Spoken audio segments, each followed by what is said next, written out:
Kolala kolamuka eza activité ndenge tolobaka epuis eza émission na biso ya Sentinelle TV au tobenga yango petit déjeuner nayebi ke bozelaka lundi po tobandaka lundi à vendredi samedi na dimanche ezalaka te alors lelo lundi tozongeli susu dossier na biso pe boza ebele bobenginga bokomelinga kala mingi te na kolakisa bacorrespondance na biso bato bamona pourquoi nazosala émission oyo bien aimé kolala kolamuka eza utilité soki nzambe asali yo grâce olamuki na ntongo pesa ye merci kumisa ye netola ye sanzola ye yembela ye koyemba ezali kosambela deux fois soki olamuki atoza trop busy c'est-à-dire trop pris zwaka ne fût-ce que 2 minutes kaka Yaloba, merci Seigneur pour la grâce à Tongo. Na l'amour qui sous na bon moi, battez la journal lelo, battez la banana, battez la banzela nanga. Surtout ça l'a été, nanzela na roleka, na kutana mutani babete, na kutana bataba problème te. Prière à mon c'est bongo et que sauver vie na mobimba. Parce que nzelo tozotambola na ba elima, na ba bilima. Na bekila nzela moko alors soko za na vie à prière te soko kabi journée ne pas nzambete mamami et là comme ça on okebisa bino bato nyonso bazoya ko dénoncer bazoya na bible bazoya na ba prophétie bazoya na ba miracle bango nyonso baza nzambete o nazongeli mutu nyonso to komone na bible ya moke ya munene na croix nyonso tout tous ceux qui portent des Bibles ne signifient pas qu'ils sont des chrétiens. Il faut faire trop attention quand tu rencontres quelqu'un, s'appelle chrétien, quelqu'un qui te dira qu'il est chrétien, qui prie, pasteur, évangéliste, prophète ou arrive, il faut faire trop attention. Mais la Bible dit, inspiré par la puissance du Saint-Esprit, les gens ont parlé de la part de Dieu. Et ceux qui ont été remplis de la puissance du Saint-Esprit savent reconnaître les faux parmi les vrais.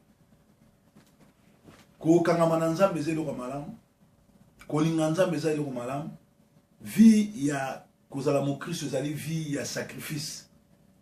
Ezala vie moko eza facilité. Sozo tambola malembe na vie na yo ya Christ sans problème sans mikakatano, c'est que botambola kana satana nzela moko.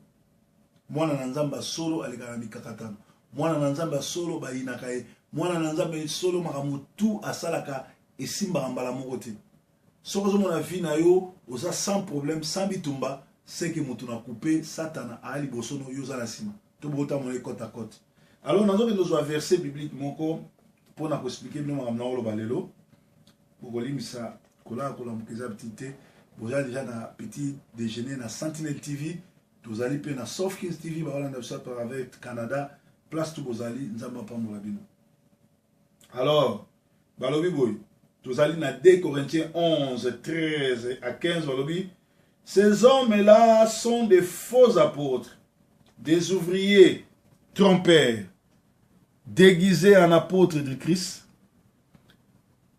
et ce n'est pas étonnant car Satan lui-même se déguise en ange de lumière. Il n'est donc pas étrange que ses serviteurs aussi se déguisent en serviteurs de lumière. Leur fin sera selon leurs œuvres. Babibo kamwate, batuana bazaba prophète te, ba apôtre ya lokuta, ba apôtre mabumu. Et zali kambo kamwate, pour Satan yemoko a se déguisaka na ange de lumière. Azwaka forme ya kozala mosali na nzambe, akoya na forme ya prophétie, akoya na forme ya parole, akoya na forme ya nzambe ya ba miracle, mais en réalité balobi misala na ye suka nango ekolakisa ke bazali batu mabe, bazali batu na solo, bazali batu bazosalela nzambe mabe. Alors ndeko nanga eza pasi mingi soko tondi na molimo na nzambe te milimo oyo ya batu oyo bazokela batu mate bakonyonga yo bakosakana na yo lelo oyo Satan za na kati église azo commander amibengi nzambe pe batu bele bazolanda ye soko tali na ba YouTube otali na ba Facebook oko remarquer ndenge ni Satan azo nyokola bato ndenge ni bato ebele baza na kati ya bo satanisme. Alors na kati ya enseignement lelo o na lobaki mikolo na banotali sabino bato nyonso to ba faux ba serviteur eza discussion te apprendre ou à laisser. Soko niminga malam, soko boyinga malam, soko fininga yoka mengai natambolaka na ba promesse oyo eza na Genèse 12 banda na 1 na 3. Celui qui bénit Abraham sera béni, celui qui maudit Abraham sera maudit. Yango mongo pesa na ba promesse à Congo. Yango mongo na dimanche na sali message bato bele ba benga to sala nini poto kota na Front pour la libération totale du Congo. Pour na Front pour la libération totale du Congo eza yango eloko moke. OK kaka na Facebook na yo, oye awa, obeti so oza na Facebook na yo, obeti Front pour la libération totale du Congo yango. Ebimelio. Front pour la libération totale du Congo. Au sengi biso au rejoindre biso sima okokoma membre. So okomi membre awa déjà tozana combien de membres? Tozana déjà na 498 membres. Alors, ceux qui te suivent déjà battu belé, nde to bandi formation, mon tuteur na carte après to yeba ndeni to tambola parce que masolo ya Congo et comme siko masolo ya ko bunda to ko bundela mboka parce que ba ko ko sakana batute bokena ba élection bozo so ba élection mais bazo pesa bino pouvoir te bazo kotisa ba ennemi bazo boma bino mutu azana makila nzoto mutu azana makila Congo fois tomboka. Alors article 64 zo pesa biso droit ko tomboka mais poto tomboka faut tous en abali tous en bas pays oyo baza baninga na biso o ba ko sepelisa biso ba armée mususu kota. Donc comme une option faut na Congo to bunda. Papa Tshisekedi aza la seule personne à koiko bimisa biso kuna soki aza sincère soki azali na bolingo ya Congo a osalango mais soki a osalango te biso to bandi to za suna tina kozela bato wana tout ya ba discours ya ba bible ya ba discours à lokuta ya ba vidéo bible za solo il faut to ni ma bible et puis tout ça dans Jésus-Christ. Donc il y a un qui Front pour la libération du Congo yango au Koti au sengi friend na Facebook to au bengi biso na numéro ya téléphone to koyeba sikoyo ko Koti sayo pe okozala membre na biso comme ça okoyeba idéologie na biso vision na biso ba carte kozala okomona parce que ba chrétien ne ba libérer mboka. Mais loko munini na utelo bawa Satan c'est à côté une église. Satan a transformé la Bible. Satan a blongola verset biblique. Satan a tia désordre na kati ya bana na Nzambe. Soki bozana bon Nzambe te, moye boye bayate parce que Satan a côté déjà l'église. Et ça ndenge monde to ba Rwandais, ba côté na opposition, Kabila tinda ba faux opposant na kati ya opposition, ba Vital Kamerhe, ba Kengo tout et tout, bazo bi ba en opposition, mais baza ko back Kabila. C'est-à-dire Satan passe à l'endemwana. Atindi ba pasteur à lukuta ba prophète à lukuta pour ba détruire vie à bateau pour ba nyoko la bana bateau. Alors les autres ont noté la cas ya mutu moko ya prophète moko oyo azo sala ba aventure makasi na Bruxelles pe bato belé ba ke kuna ba ke ko sambela vie na bango bébé. Comment se fait-il yo ki yo pesi dim na yo o pesi offrande na yo o pesi nyonso ba mso ba zo ko ba Paris ba okene mais banda ke kuna blocage na blocage. Po yeba koze sika fo. Malachi 3, 7 à 12 zo ba pesa dim na yo. Po na yo soko pesi dim na ko menacer o yazo bloquer. Vous avez tout dans Malachi 3. Malachi 3. Ou na kotanga ngosima ça eza na onatina. Na kotanga ngosima. Bal elobi soki opesi dim na offrande. Nzambe mo abano bundela yo. Mais comment yo ke pas prophète, ok pas pasteur, opesi mbongo bando pesa blocage. C'est que mutuana misala ne la kisi kaza nzambe te. Ezala makamususu ko kende opesi makamoye la kisi nzambe alingi peut-être te okota na ndako wana nzambe alingi peut-être to kinenzela wana nzambe orienté côté musu. Mais so moni blocage total c'est que oza na musali ya lokuta. Alors total moko ba faux serviteur wana total bandeko batali tozoki notanga correspondance yango yo Flavia Louia Mutatindi, Papa Salomon Shalom avec Maman Bena. Je viens par cet moyen vous demander de prier pour moi. Nazo perdre tout entre nazo perdre peut-être ndaku nangai. Nazali na bana mibale depuis Nauta Bruxelles et pas ya pasteur Tony Silasi pour la délivrance. Papa, ba problème est comment pire vraiment. Priez pour moi. Nazala libanda parité. Awa Paris za passe penza. Bonne journée et merci pour notre soutien spirituel na bino na Mama Bena. Je vous suis tous les jours. Alors na komeli awa na lobi mama ya solo wana makambo lobi mais yebisa ngai barobondela pona yo pona likambo nini. Alors maman explique nga makambo nyonso surtout. Qui est pasteur Tony Silasi to ke no yoka yisiko makambo azosala.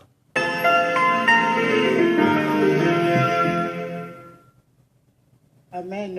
Ngai naza sœur Jeanne Aminata. O baebinga kasi lelo na eko renoncer na ennemi ya liboso na zalaka na ye kombo na ye alcool. Ebomelinga mariage na ngai.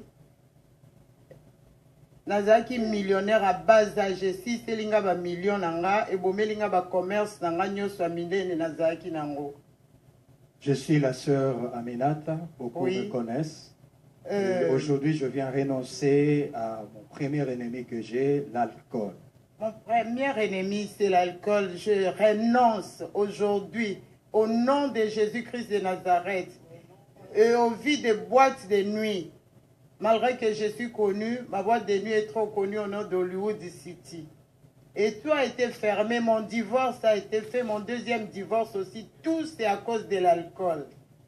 Aujourd'hui, je renonce à tout cet ennemi, à la prostitution, parce que j'ai trompé mon mari, je lui voyais comme un papier à cause de succès. Aujourd'hui, je renonce à tout cela, au nom puissant de Jésus-Christ de Nazareth.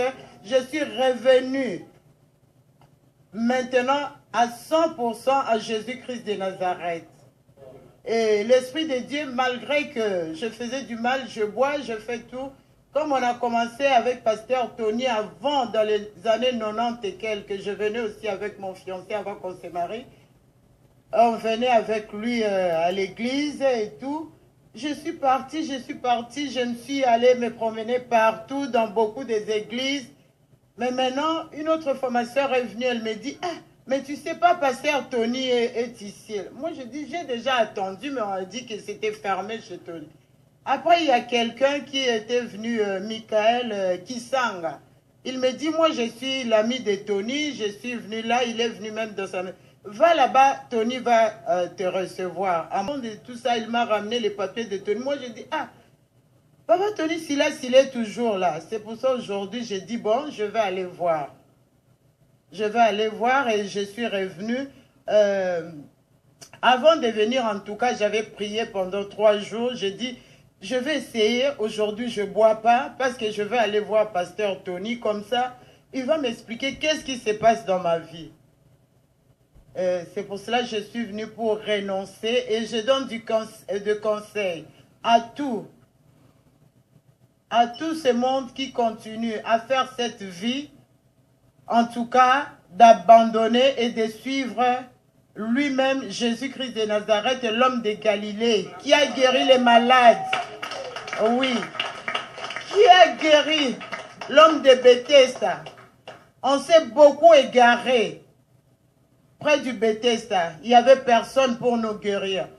Si c'est aujourd'hui, vraiment, vous me voyez ainsi, je suis venu ici dans la maison de Dieu. Je suis comme quelqu'un qui a été à Bethesda. Et je vais voir être guéri à Bethesda. Je suis guéri. J'ai renoncé. J'ai été humilié à cause de l'alcool. Maintenant, Dieu m'a changé les habits aujourd'hui. Au nom de Jésus-Christ de Nazareth, je suis guéri. À partir d'aujourd'hui, je renonce au quartier latin. À partir d'aujourd'hui, je renonce d'abord au nom de la reine Aminata. Je ne suis pas une reine Aminata. Je m'appelle Amina comme Jésus-Christ. Je m'appelle Jeanne Amina.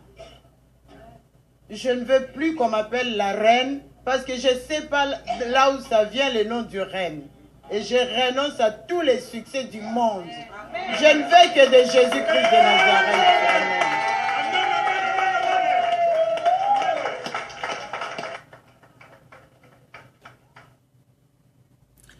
Bande ko batali.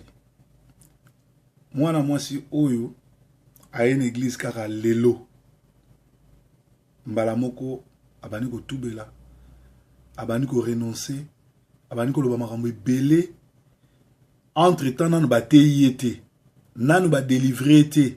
Abani ko sala publicité esika yakei. Ba faux serviteur. C'est-à-dire parce que moi, la moitié comme Jeanne Aminata. La reine Aminata wazaki makamwa Kofi. Ope Kofi a loka bebisa. Mais azaki na mbongo ebele ya prostitution. C'est que tala faux serviteur mutu auti ko ya alobi a melite po ya aza abdique, c'est-à-dire a commis posséder na alcool na kindumba na ba sumo ndenge na ndenge pour asakupla na bambwa na bani biloko ya nyoso tubo yebika basa vitrine aye une église iloko ali bosofo ya mse Yesu kusale délivrance mais lokola azali célébrité ya kindumba na kati ya musique congolaise faux pasteur alekisi liboso apesi micro abanda koloba ndenge moko lelo na ba faux ba pasteur ya église soko koti mbala moko apesi au grade a commission ancien a commission vice pasteur a commission pour garder une église. Entre-temps, ndeko a mwasi a komelinga a kendeki kuna prière a longwe Paris a ki osama na Bruxelles azosanga ndako azosanga nyonso ndenge na bayi ke baza ba faux apôtre ba faux serviteur ba simbikisi baza bat na soloka bazolinga ba séduire bato ebele ba kende pona nini alekisi publicité oyo po bandumba nyonso tu ba kopesa 10 000 offrandes batika na bango bandumba me bakosa bato ke basambela pe atira bato buzoba oyo esalamaki le papa oyo babongwamaki le papa oyo babongwami olia ya na église avanda yo kaliloba bapaster bakomopesa papa oyo bamikro ateya ye moto auti na mokili nana yambi Yesu te auti na bademon il faut avanda Yesu azwaki 3 ans na bapotre ya koenseigner bango ya koteya bango nga na église na kambaka atozwi miracle lelo na kotikelo une année avant témoigner même l'église place na uti passer sonner zaki bongo aux miracle tokotiko une année tozola de la vie na yo tozota avant témoigner mais lelo comment muto abiki na 11h na 11h10 ba témoigner na 11h30 azongi na mokili et comme business tolanda suite siko pasteur lukuta pasteur. Dieu est bon. Nzamba zamalam. Dans la vie, Dieu est bon. Je leur ai dit encore, Dieu est bon. Acclame pour Jésus. Hey, hey,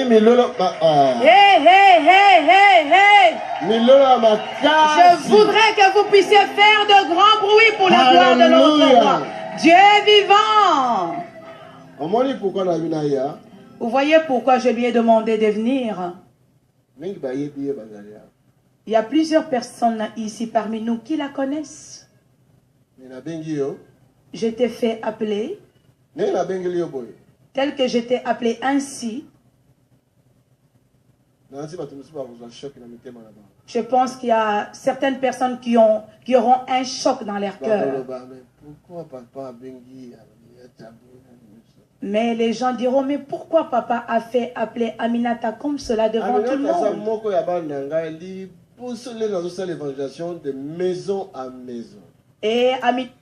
Oyoki ndenga lobi ndenge abengi Aminata liboso bamso bazwa choc pona nini abengi ye mabengi bango te bato yango nyonso ba ogi supu ba silasi ba face na bango ezaka ndenge moko talonire demo kaka ndenge face na ezali ndenge makanisi pe misala na mabe ezali c'est-à-dire bakoma kosala ndenge yalaki église kimbangiste oyo apesi concurrence alekisi Aminata po baninga Aminata pe bamona motema pasi bango pe baleka bamona ke babongwami mais en réalité babongwami te tolanda. Ça fut l'une de mes premiers enfants alors que je faisais encore l'évangélisation des portes à porte. Est-ce que je peux dire ça? Oui. Alléluia. Dieu est vivant. Lorsque je suis rendu...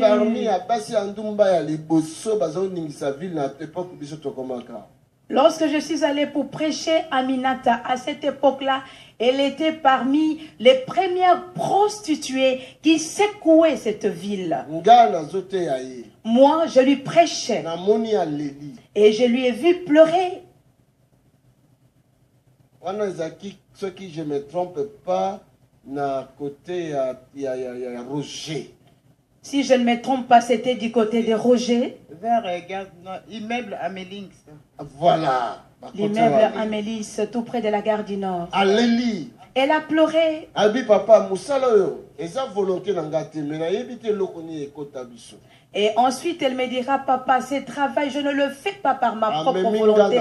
Je ne sais pas qu'est-ce qui me pousse. Ensuite, elle m'a amené dans la maison et elle a appelé tous ses amis prostituées. Il n'y avait pas de fauteuil, il y avait des matelas.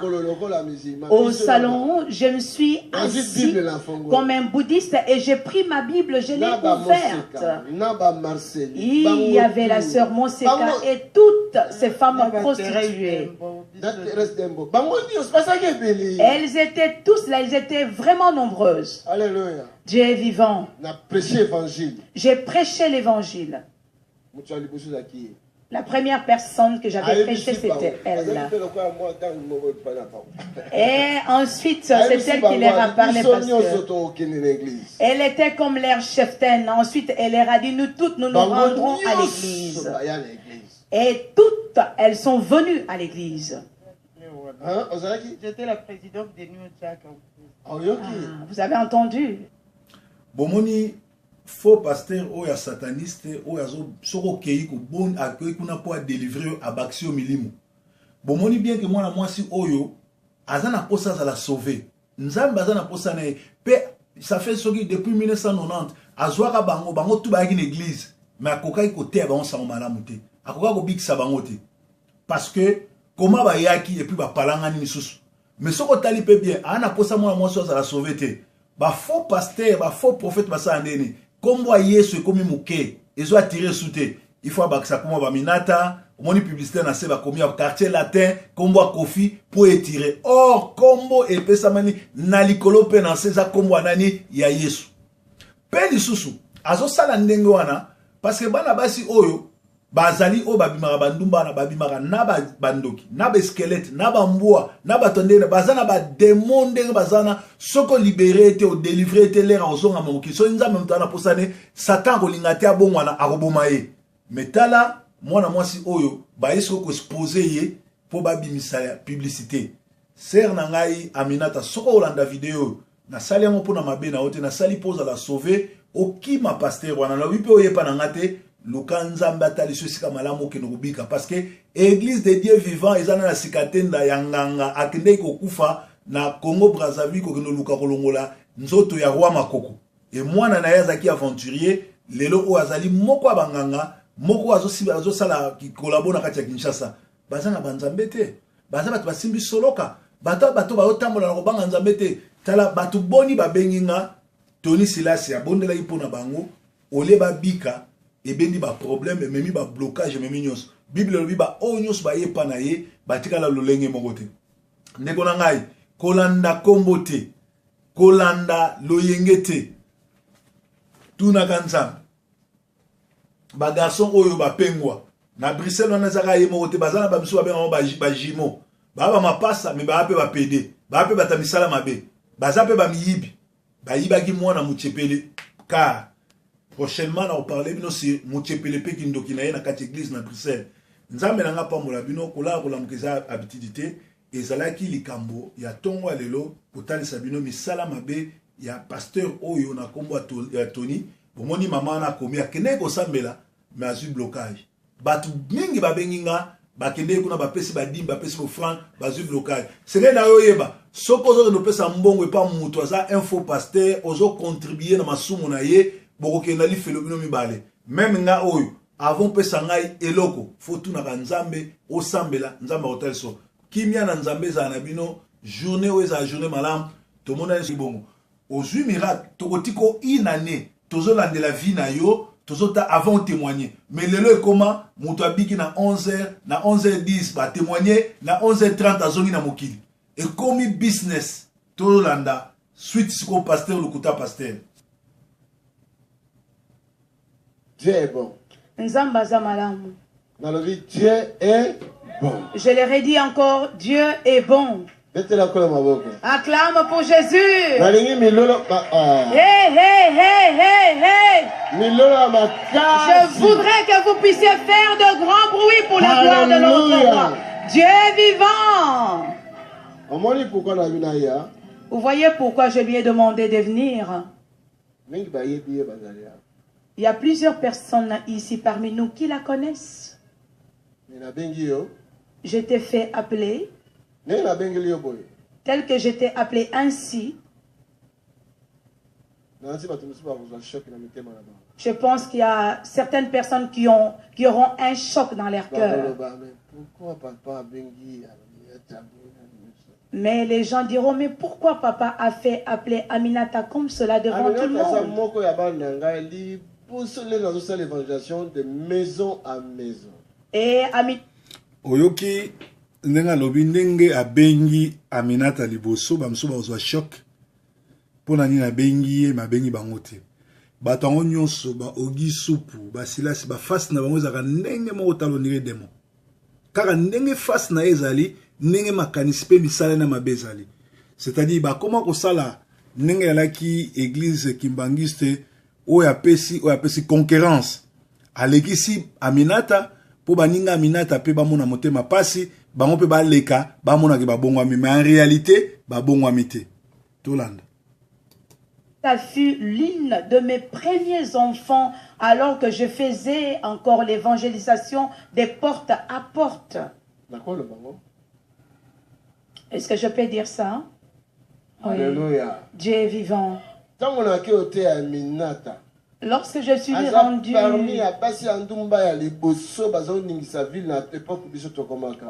lorsque je suis allé pour prêcher Aminata, à cette époque-là, elle était parmi les premières prostituées qui secouaient cette ville.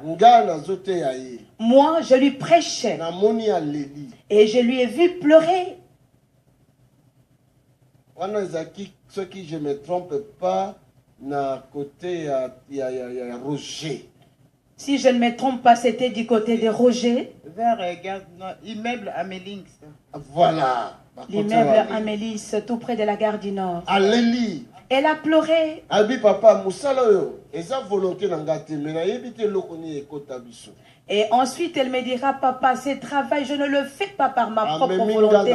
Je ne sais pas qu'est-ce qui me pousse. Ensuite, elle m'a amené dans la maison et elle a appelé tous ses amis prostituées.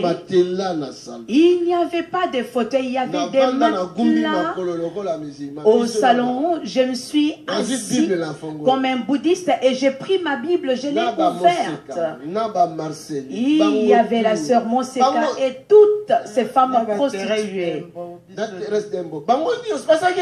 Elles étaient tous là, elles étaient vraiment nombreuses. Alléluia. Dieu est vivant. J'ai prêché l'évangile. La première personne que j'avais prêchée, c'était elle. Et ensuite, c'est elle qui leur a parlé parce que elle était comme leur cheftaine. Ensuite, elle leur a dit, nous toutes, nous nous rendrons à l'église. Et toutes, elles sont venues à l'église. J'étais la présidente de New Jack. Vous avez entendu? Bomoni faux pasteur ou ya sataniste ou ya soko kei ko bon accueil kuna pour délivrer abaxio milimo. Bomoni bien que moi la mwasi oyo azana posa za la sauver. Nzamba Tony va te recevoir. À moment de tout ça, il m'a ramené les papiers de Tony. Moi j'ai dit papa Tony Silas il est toujours là. C'est pour ça aujourd'hui j'ai dit bon, je vais aller voir. Je vais aller voir et je suis revenu. Avant de venir, en tout cas, j'avais prié pendant 3 jours. J'ai dit, Je vais essayer. Aujourd'hui, je ne bois pas parce que je vais aller voir Pasteur Tony. Comme ça, il va m'expliquer qu'est-ce qui se passe dans ma vie. C'est pour cela que je suis venu pour renoncer et je donne de conseils à tout ce monde qui continue à faire cette vie, en tout cas d'abandonner et de suivre lui-même Jésus-Christ de Nazareth, l'homme de Galilée, qui a guéri les malades. Oui, qui a guéri l'homme de Bethesda. On s'est beaucoup égaré. Près du Bethesda, il n'y avait personne pour nous guérir. Si c'est aujourd'hui, vraiment, vous me voyez ainsi, je suis venu ici dans la maison de Dieu. Je suis comme quelqu'un qui a été à Bethesda. Et je vais voir être guéri à Bethesda. Je suis guéri. J'ai renoncé. J'ai été humilié à cause de l'alcool. Maintenant, Dieu m'a changé les habits aujourd'hui. Au nom de Jésus-Christ de Nazareth, je suis guéri. À partir d'aujourd'hui, je renonce au quartier latin. À partir d'aujourd'hui, je renonce d'abord au nom de la reine Aminata. Je ne suis pas une reine Aminata. Je m'appelle Amina comme Jésus-Christ. Je m'appelle Jeanne Amina. Je ne veux plus qu'on m'appelle la reine parce que je ne sais pas là où ça vient le nom du reine. Et je renonce à tous les succès du monde. Je ne veux que de Jésus-Christ de Nazareth. Amen.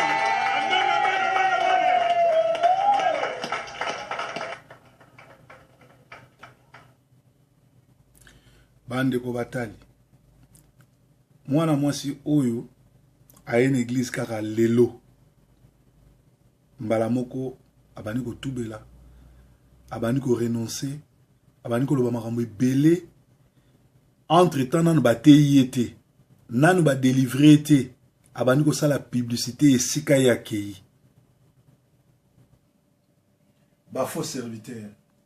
C'est-à-dire parce que moi, la moitié on Jeanne Aminata. La reine Aminata wazaki makamu Kofi. Ope Kofi a loka bebisa. Mais azaki na mbongo ebele ya prostitution. C'est que tala faux serviteur mutu auti ko ya alobi a melite po ya aza abdique, c'est-à-dire a commis posséder na alcool na kindumba na ba sumo ndenge na ndenge pour asakouplaka na bambwa na bani biloko na nyonso boyebika basa vitrine aye une église eloko ya liboso fo yambise yesu kosala délivrance mais lokola azali célébrité ya kindumba na kati ya musique congolaise faux pasteur alekisi ye liboso apesi micro abanda koloba ndenge moko lelo na bafaux bapasteur ya baeglise soko okoti mbala moko apesi yo grade akomisi yo ancien akomisi yo vice pasteur akomisi yo poids garder une église. Entre-temps, ndeko ya mwasi akomelinga akendeki kuna prière a longwe Paris aki osama na Bruxelles azosanga ndako azosanga nyonso ndenge na lobai ke baza ba faux apôtre ba faux serviteur ba simbikisi baza bat na soloka bazolinga ba séduire bato ebele bakende pona nini alekisi publicité oyo po bandumba nyonso tu ba kopesa 10 000 offrandes batika na bango bandumba me bakosa bato ke basambela pe atira bato buzoba oyo esalamaki le papa oyo babongwamaki le papa oyo babongwami olia ya na église avanda yo kaliloba bapaster bakomopesa papa oyo bamikro ateya ye moto auti na mokili nana yambi yesu te auti na bademon il faut avanda yesu azwaki 3 ans na bapotre ya koenseigner bango ya koteya bango nga na église na kambaka atozwi miracle lelo na kotikelo une année avant témoigner. Même l'église place na outil passer sonner miracle mais en réalité balobi misala na ye suka nango ekolakisake bazali batu mabe bazali batu na solo bazali batu bazo salela nzambe mabe. Alors ndeko nanga eza pasi mingi soko tondi na molimo na nzambe te milimo oyo ya batu oyo bazokela batu mate bakonyonga yo bakosakala na yo lelo oyo Satan za na kati église azo commandé amibengi nzambe pe bato ebele bazolanda ye soko otali na ba YouTube otali na ba Facebook oko remarquer ndenge nini Satan azo nyokola bato ndenge ni bato ebele baza na kati ya bo satanisme. Alors na kati ya enseignement lelo o na lobaki mikolo na bandotali sabino bato nyonso to ba faux ba serviteur eza discussion te apprendre ou à laisser. Soko niminga malam, soko boinga malam, soko fininga yoka mengai natambola na ba promesse oiza na Genèse 12, bandana 1 na 3. Celui qui bénit Abraham sera béni, celui qui maudit Abraham sera maudit. Yango mongo pesa na ba promesse à Congo. Yango mona yi dimanche na sali message batubele ba beinga to sala nini poto kota na Front pour la libération totale du Congo. Pour na Front pour la libération totale du Congo eza yango eloko moke. OK kaka na Facebook na yo, oye awa, obeti so oza na Facebook na yo, obeti Front pour la libération totale du Congo yango. Ebimelio. Front pour la libération totale du Congo. Au sengi biso au rejoindre biso sima au kokoma membre. So kokomi membre awa déjà tozana combien de membres? Tozana déjà na 498 membres. Alors ceux qui tozui déjà battu belé nde to bandi formation mututo ozana carte après toye bandeni to tambola parce que masolo ya Congo et comme siko masolo ya ko bunda to ko bundela mboka parce que ba koyi ko sakana batute bokena ba élection bozo so ba élection mais bazo pesa bino pouvoir te bazo kotisa ba ennemi bazo boma bino mutu azana makila nzoto mutu azana makila Congo fois tomboka. Alors article 64 zo pesa biso droit ko tomboka mais poto tomboka il faut to zana ba lié to zana ba pays oyo baza baninga na biso o ba koyi ko sepelisa biso ba armée mususu ekota. Donc comme na option fo na Congo to bunda. Papa Tshisekedi aza la seule personne à koyi ko bimisa biso kuna soki aza sincère soki azali na bolingo ya Congo a osalango mais soki a osalango te biso to bandi to za suna tina kozela bato wana tout ya ba discours ya ba bible ya ba discours à lokuta ya ba vidéo bible za solo il faut to ni ma bible et puis to sala mona Jésus-Christ. Donc ya monto baki Front pour la libération du Congo yango au koti au sengi friend na Facebook to obengi biso na numéro ya téléphone to koyeba sikoyo ko kotisa yo pe okozala membre na biso comme ça okoyeba idéologie na biso vision na biso ba carte kozala okomona parce que ba chrétien nde ba ko libérer mboka mais loko munini na utelo bawa Satan c'est à côté d'une église. Satan a transformé Bible. Satan a longola ba verset biblique. Satan a tia désordre na kati ya bana na Nzambe, soki bozana bon Nzambe te moye boye bayate parce que Satan a côté déjà l'église. Les andenge monde to ba Rwandais ba côté na opposition, Kabila tinda ba faux opposant na kati ya opposition, ba Vital Kamerhe, ba Kengo tout et tout, bazo bi ba en opposition mais baza ko back Kabila. C'est-à-dire Satan passe à l'ande wana atindi ba pasteur à lokuta ba prophète à lokuta pour ba détruire vie à bateau. Pour ba nyoko la bana bateau. Alors les autres ont noté la cas ya mutu moko, ya prophète moko oyo azo sala ba aventure makasi na Bruxelles pe bato belé ba ke kuna ba ke ko sambela vie na bango bébé. Comment se fait-il yo ki yo pesi dim na yo, o pesi offrande na yo, o pesi nyonso ba mso bazo ko ba Paris ba okene mais banda ke kuna blocage na blocage.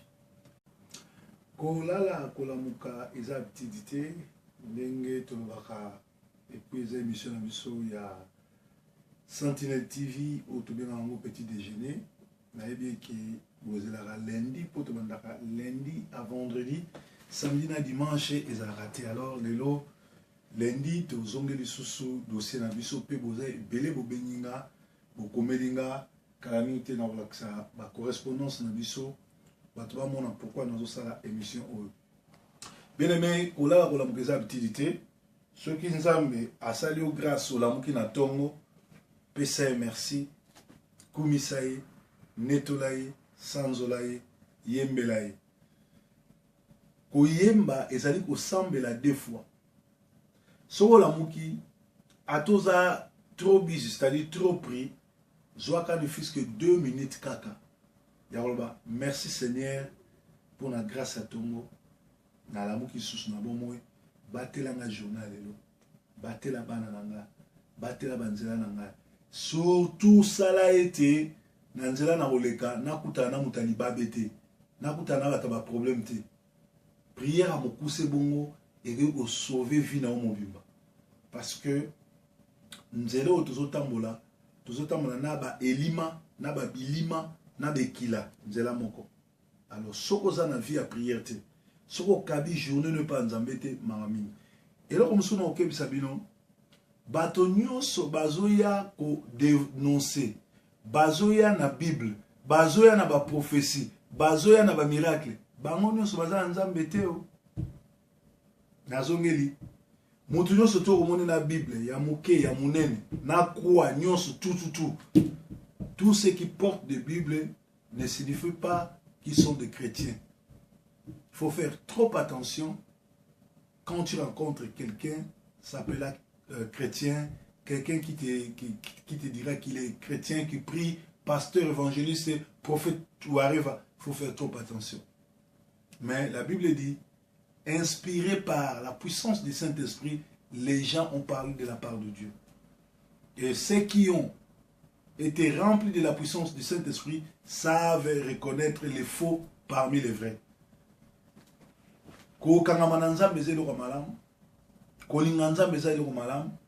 Vie ya kozala mo Christ ezali vie ya sacrifice.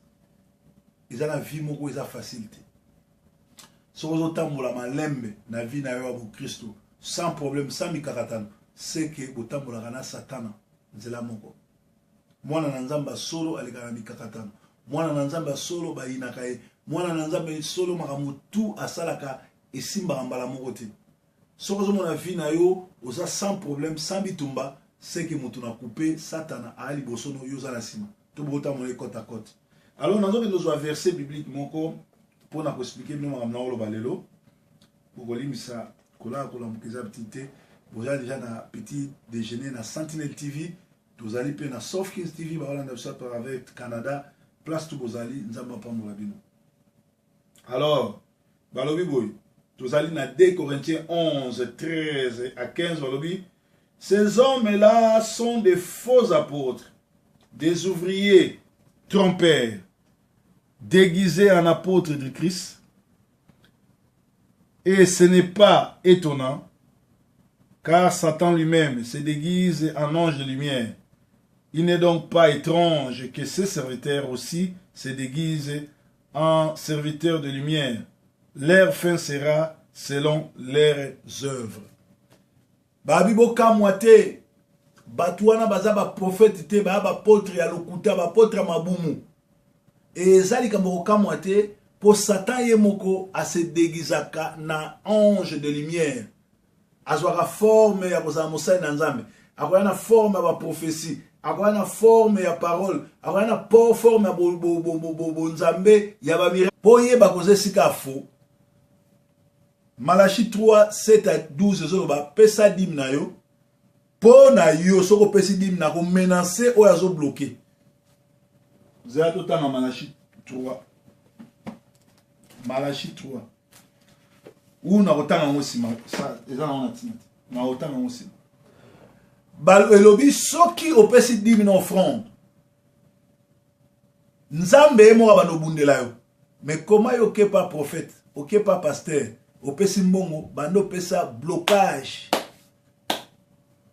c'est que mutuana misala ne la kisi kaza nzambe te ezala makamususu ko kende opesi makamoye la kisi nzambe alingi peut-être te okota na ndako wana nzambe alingi peut-être to kinenzela wana nzambe orienté au côté musu mais so moni blocage total c'est que oza na mosali ya lokuta alors totala moko ba faux serviteur wana total.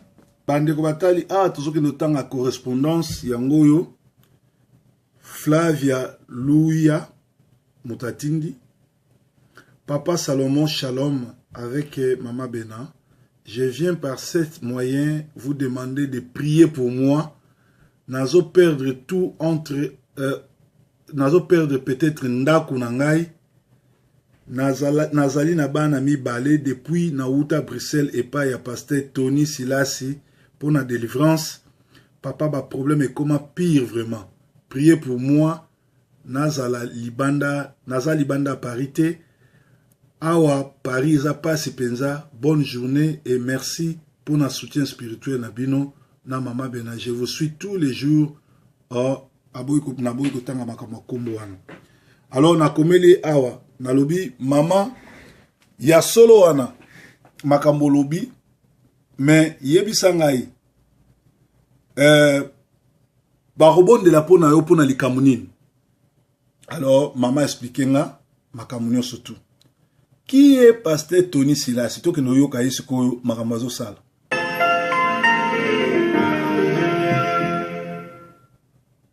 Amen. Ngai naza sœur Jeanne Aminata. O bayebinga kasi lelo na ye ko renoncer na ennemi ya liboso nazalaka na ye kombo na ye alcool. Ebomelinga mariage na ngai.